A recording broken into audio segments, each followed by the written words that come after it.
So we have inflation. We all know that we have inflation, and it's not just here in America. Inflation in Peru is getting so bad now. The Peruvian authorities have been in a scuffle in the streets. 6 people were reported dead. Then the president came out, put a state of emergency out, placed the capital under curfew. The next morning, he had to backtrack and withdrew the curfew because nobody listened to that curfew. I love this statement. You're going to love this, Stu. His statement to the press is, Peru's not really going through a good moment, end quote. Suboptimal. Suboptimal. Yes. Now 11 people are dead. It is because of high gas prices and high food prices. Everything is hitting the economy. Their inflation now is 9.5%, almost 10% is what they're dealing with. We're at 7.5, but that's only because we calculated in a crafty way. If you calculated it the way we did when we had inflation like this last time during the 1970s and 80s, we would be at about 15% inflation. That's the real number that you're feeling right now, not this 7.9 or 7.5%. Just still really bad. Still bad. Yeah. Still very bad. So they're trying to blame the rise in food and gas prices on the Ukrainian war, and that is contributing. But prices were already on the rise before the invasion began, and that's because we're flooding the U.S. dollar all across the world. I mean, Noah, build a frickin' ark. The money wave is coming. In Germany, if you went to the grocery store on Sunday, this just a few days ago, you bought groceries. If you forgot something, you really regretted it if you went to the grocery store on Monday. Because Monday, food prices went up between 20 and 50% on every item. They're freaking out just a little bit. Now, farmers and ranchers have been ringing this bell for a while, but the federal government is not doing anything about the real crisis that is happening with the farms and the ranches. Why? ESG. They're going to cripple them. But in the meantime, if you look at the food commodity price index, it's up with vegetable oil, cereals, dairy, meat, sugar, way above normal and rising. A large chunk of the wheat production comes from Ukraine and Russia. Bizarrely, not us anymore. I don't know when that changed, but it's shameful. Shameful what we have done. Not only is the wheat production now closing down in Ukraine and Russia, but also fertilizer. Just from inflation and the Ukrainian war, we are now looking at shortages coming in food, fuel, fertilizer, aluminum, and neon. Yes, no more eat signs. Can't make them. Actually, neon is used to make silicon chips. And we use it for there's no issue with that. High tech. No issue with that. No chip shortage whatsoever. Yeah. Now, aluminum affects the price of all of your canned goods. China is locking back down again due to another wave of COVID, and it is as serious as it was the last time when everything stopped coming from China. We don't have any idea how bad this is going to get. We are now, listen to this, we are now the largest food importer in the world. We import more food than anyone else. China has more than double our population, yet we double the amount of food that we import. I mean, they have almost 4 times our population.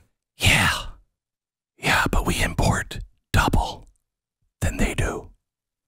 That should tell you how out of control this country is, how we have just paid attention to all of the wrong things. We aren't making our own medicines anymore. We're not making anything. If the world, nobody's really talking about this. If the world does go bipolar, we now have a unipolar world. The United States and the West pretty much runs everything. You go bipolar like we did with the Cold War, all of that fuel that comes from the Soviet Union, all of the medicine and chips and everything else that comes from China, gone. What does that mean for us? So here's what it means to me. Prepare. And I want to go through some things with you on how to prepare your family. Now, I know that Bloomberg has said, ride the bus, or my favorite was eat beans. I love that one. Mm-hmm. I mean, at least Marie Antoinette said cake. You know what I mean? But let me try to give you some things. Is he riding the bus to Bermuda? Yeah, Do we know that? Yeah, he Okay, is. He's got his house down there. Yeah.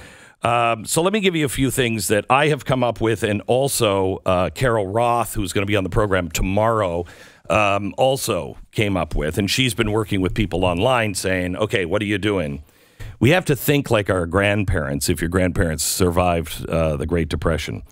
Inflation means your dollar. It's not the price of the goods that is going up. This is so important to understand, and you can learn about it in the Tuttle Twins books.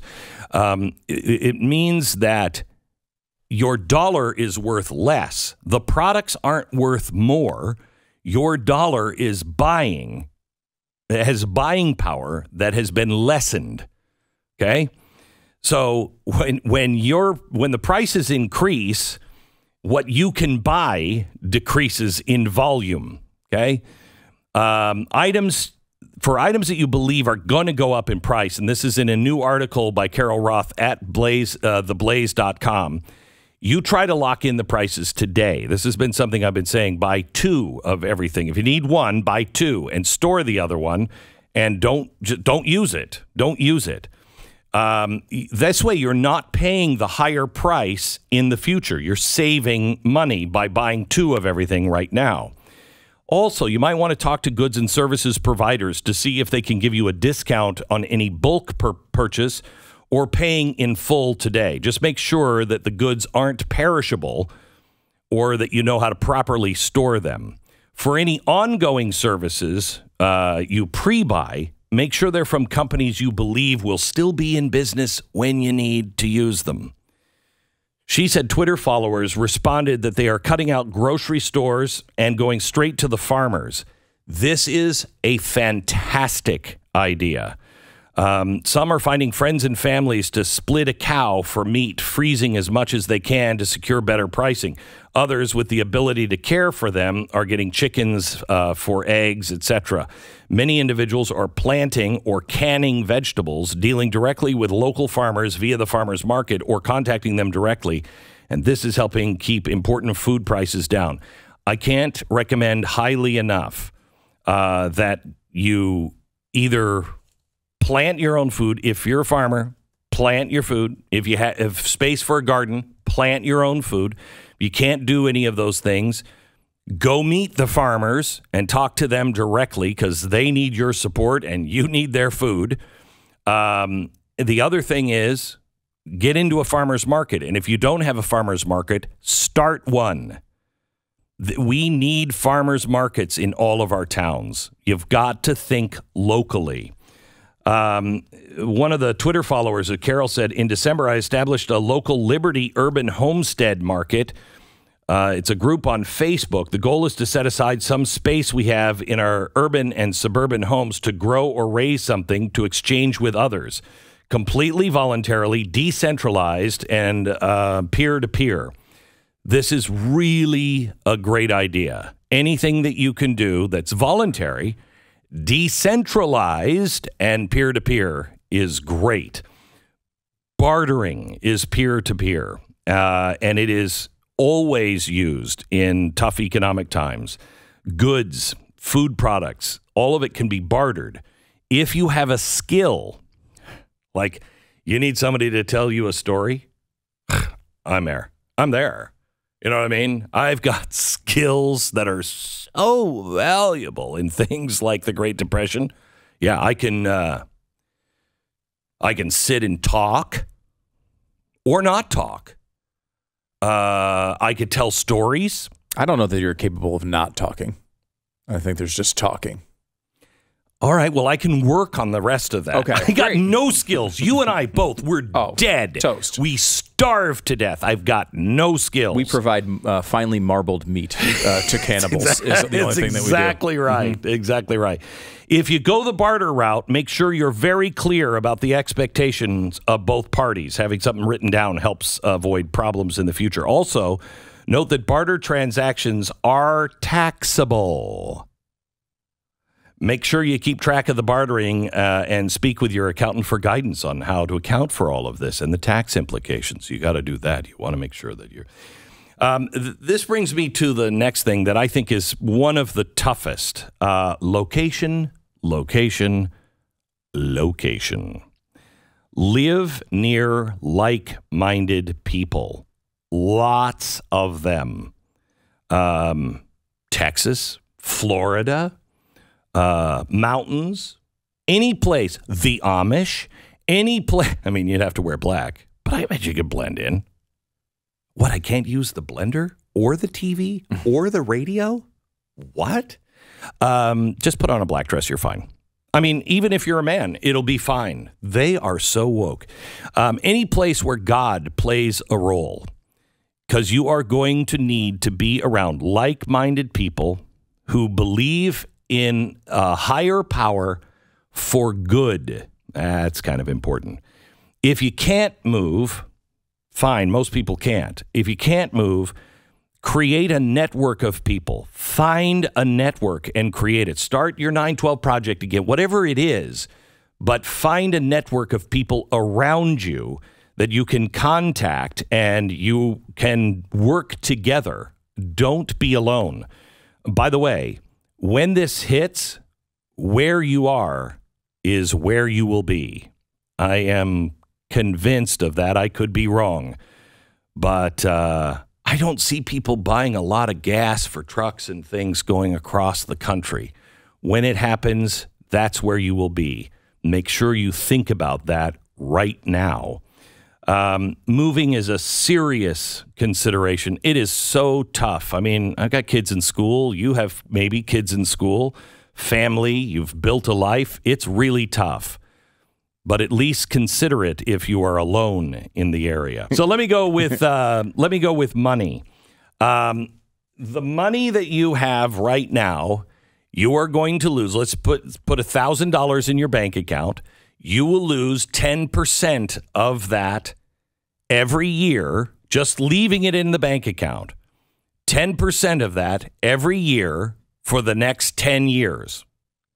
So what does that leave you with in the end? It's not good. It's not good. I'll tell you that. It's not good. Mm-hmm. And that is not coming from me. That's coming from Barack Obama's Treasury Secretary.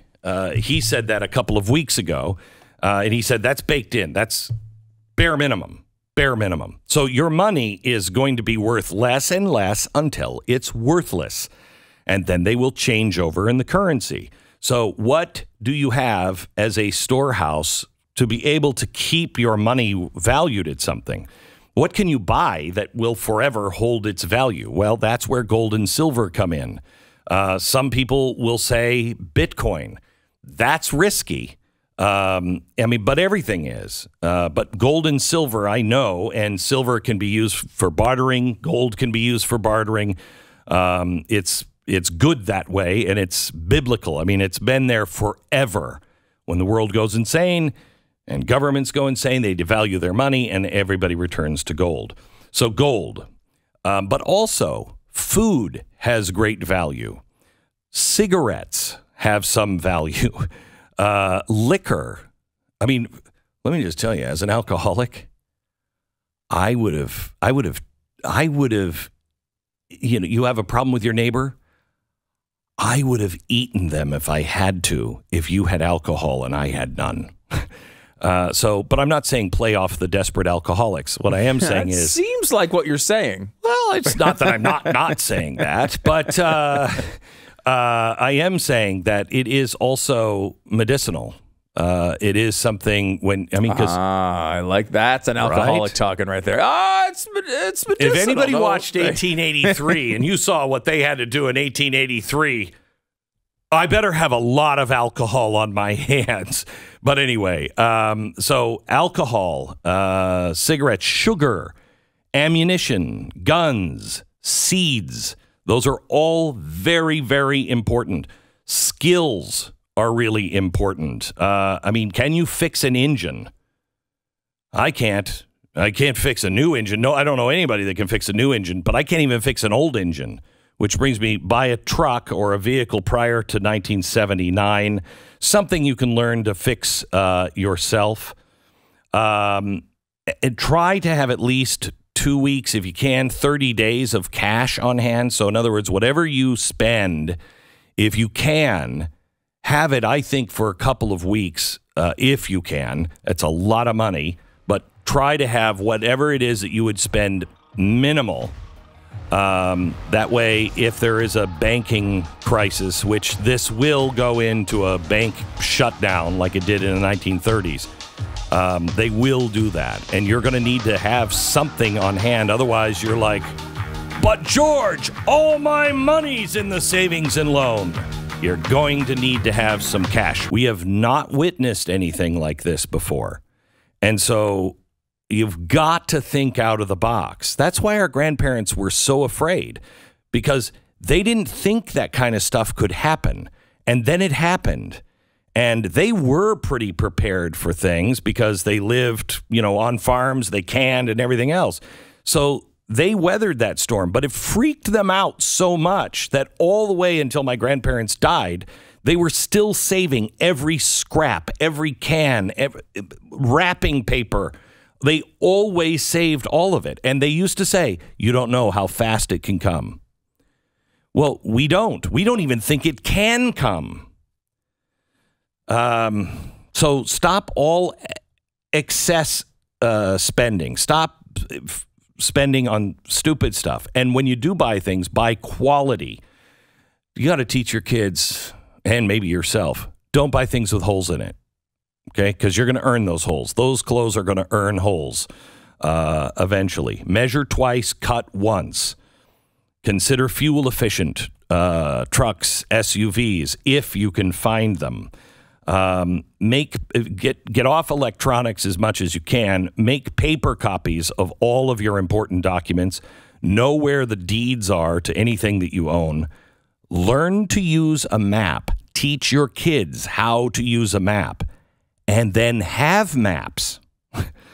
When it comes to business, if you are, somebody else's employee, be the one employee that no one can fire. Be the Swiss Army knife. Whatever needs to be done, do it. Don't wait for anybody to ask. You see something, do it. Be the American worker that we used to be. If you are in business for yourself, be the product or the service that no one can cancel. Stay in business. Just preserve. Honesty, integrity, and charity it's paramount in business and really in life. No one is going to know who to trust unless you have engaged in honesty, if you have integrity, and you are known as a charitable, kind, helpful person. You're not going to help anybody because nobody's going to listen to anybody. You need to be known as a source of good and light.